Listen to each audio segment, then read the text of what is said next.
رسالت مآب صلی اللہ علیہ وسلم کے معجزات میں سے ایک معجزہ حضرت ابو ہریرہ رضی اللہ تعالیٰ عنہ کی والدہ کا مسلمان ہونا ہے۔ وہ بڑا دلچسپ واقعہ ہے۔ حضرت ابو ہریرہ کو کون نہیں جانتا رضی اللہ تعالیٰ عنہ، یہ جن کو حافظ الحدیث بھی کہا جاتا ہے، یہ وہ جلیل قدر صحابی ہیں جن کو 5000 احادیثیں ازبر یاد تھیں۔ یہ فرماتے میری ماں مشرکہ تھی، دین اسلام کی طرف اسے میں بلاتا رہتا تھا۔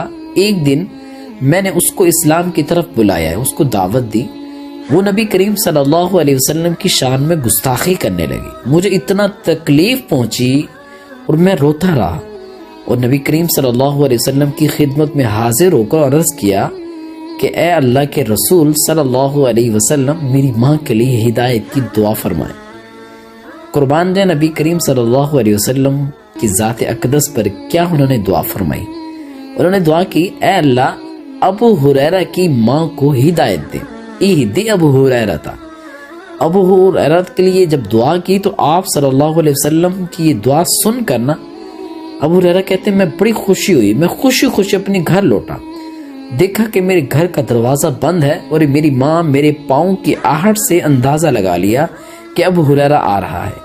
اندر سے آواز دی ابھی ذرا باہر ہی ٹھہرو۔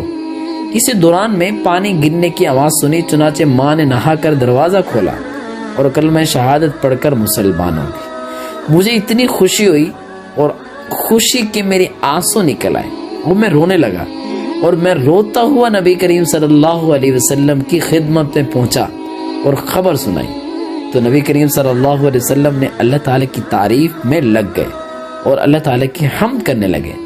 اب یہ دیکھیں نبی کریم صلی اللہ علیہ وسلم کا معجزہ تھا نا، ایک تو نفرت تھی، اتنی زیادہ نفرت تھی، برا بھلا کہتی تھے نبی کریم صلی اللہ علیہ وسلم کو، اور اب دیکھیں نبی کی دعا کا یہ اثر تھا کہ اب کیا ہوا، یہ اثر تھا کہ ماں نے اسلام قبول کر لیا۔